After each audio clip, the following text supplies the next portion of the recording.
Dia masih menjadi mahasiswa IPB saat menghilang 15 tahun silam di Pulau Seram, Maluku.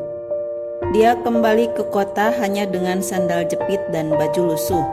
Tapi dia disambut bak seorang pahlawan yang baru saja kembali dari medan laga. Dia dieluk-elukan segenap penjuru. Kisahnya menitikkan haru. Dia diabadikan dalam puisi. Dia seperti sungai yang tak henti mengalirkan inspirasi. Namun sebelum dilanjut, mohon dukungannya dengan cara like, share, dan subscribe. Tekan tombol lonceng agar tidak ketinggalan video selanjutnya. Hari itu tanggal 22 September 1979 di Hotel Salak, Bogor. Lelaki berkulit legam itu dikelilingi teman-temannya. Dia hanya mengenakan sandal jepit. Temannya membawakan sepatu dan jas untuknya. Dia menolak memakainya. Namun, temannya bersikeras. Lelaki itu bernama Muhammad Kasim Arifin. Dia yang lahir di Langsa, Aceh, tanggal 18 April 1938. Adalah mahasiswa yang kembali setelah 15 tahun silam menghilang.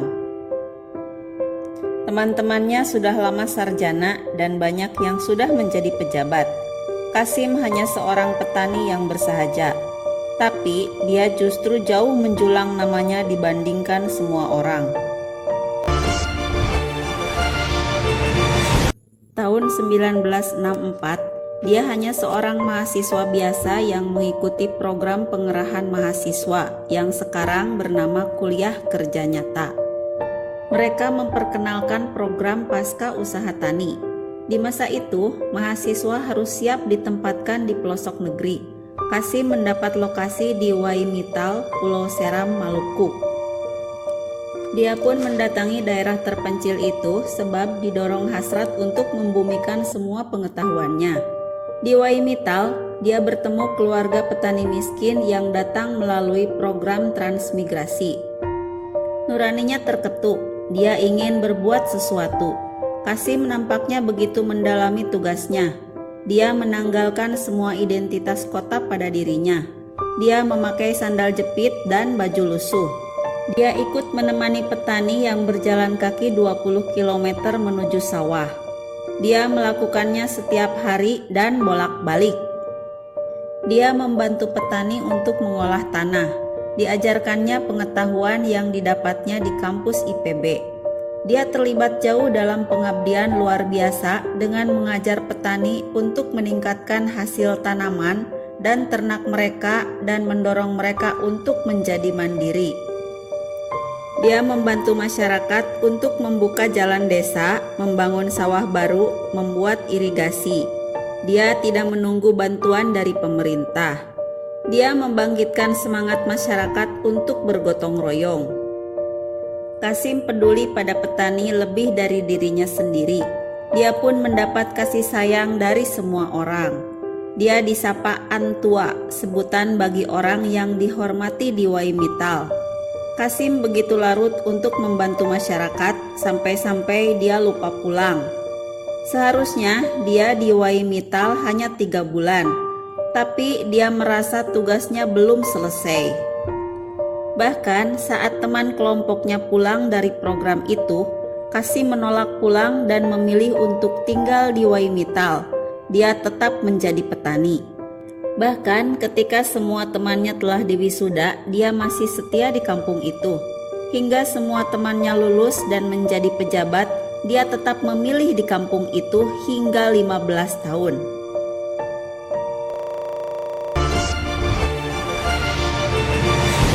Dari Aceh, orang tuanya memanggil. Dia tak bergeming. Bahkan rektor IPB saat itu, Profesor Andi Hakim Nasution, memanggilnya kembali. Dia masih juga tak bergeming. Tak kurang akal, rektor IPB lalu mengutus Saleh Widodo, seorang teman kuliah Kasim, untuk menjemputnya di sana. Dengan berat hati, Kasim bersedia ke Jakarta lalu Bogor hanya dengan sandal jepit dan baju lusuh. Kampus memanggilnya untuk menyelesaikan studi. Kasim sejatinya tak butuh gelar akademik, tapi dia tak kuasa menolak permintaan teman-temannya. Dia mengaku tidak sanggup membuat skripsi. Teman-temannya berinisiatif untuk merekam kisahnya di Waimitall untuk diajukan sebagai skripsi. Dia bercerita selama 28 jam. Temannya mencatat cerita itu dengan mata basah. Semua terharu. Kasim adalah potret manusia yang melampaui dirinya. Dia bukan seperti kebanyakan orang yang hanya berpikir untuk kuliah lalu bekerja, mengumpulkan harta yang banyak, kemudian hidup bahagia. Dia menemukan kebahagiaannya dengan cara lain. Saat dia melihat petani tersenyum, hatinya mekar. Selagi senyum itu belum hadir, dia akan menganggap tugasnya jauh dari kata selesai. Dia lebur bersama masyarakat. Mulanya, dia datang sebagai Kasim, mahasiswa IPB yang penuh pengetahuan. Setelah 15 tahun, dia menjadi bagian dari masyarakat. Dia tak lagi ingin sesegera mungkin lulus, kemudian menyandang toga dan bekerja di instansi pemerintahan. Dia ingin membantu semua petani untuk sejahtera melalui tindakan memuliakan bumi, menghargai lumpur, lalu mengolah tanah-tanah pertanian. Dia mencintai tunas yang tumbuh lalu mekar menjadi tanaman. Hari itu, Kasim memasuki gedung IPB untuk wisuda.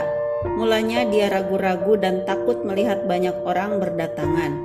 Semalaman dia tak bisa tidur di Hotel Salak karena pendingin udara dan suara bising di jalanan.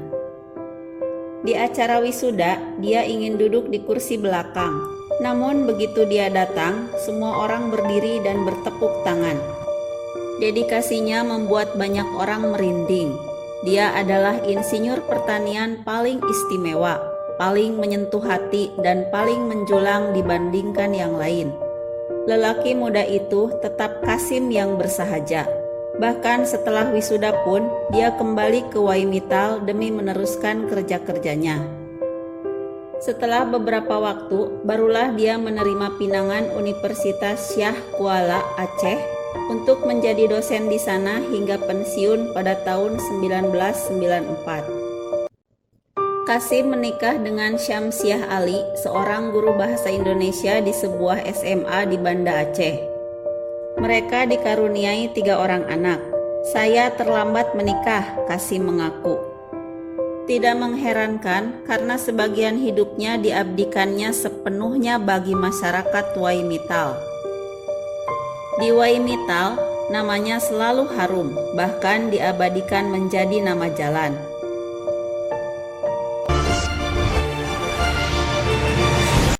Di tahun 1982, Kasim mendapatkan penghargaan Kalpataru dari pemerintah untuk jasa-jasanya membangun masyarakat desa dengan wawasan lingkungan hidup.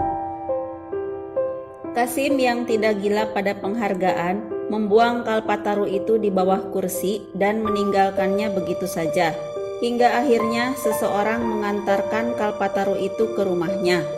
Bahkan penghargaan pun bukan menjadi tujuannya. Ketika mendapat tawaran untuk studi banding ke Amerika Serikat, dia menolak. Untuk apa saya harus ke Amerika yang punya tradisi pertanian berbeda dengan di sini, katanya.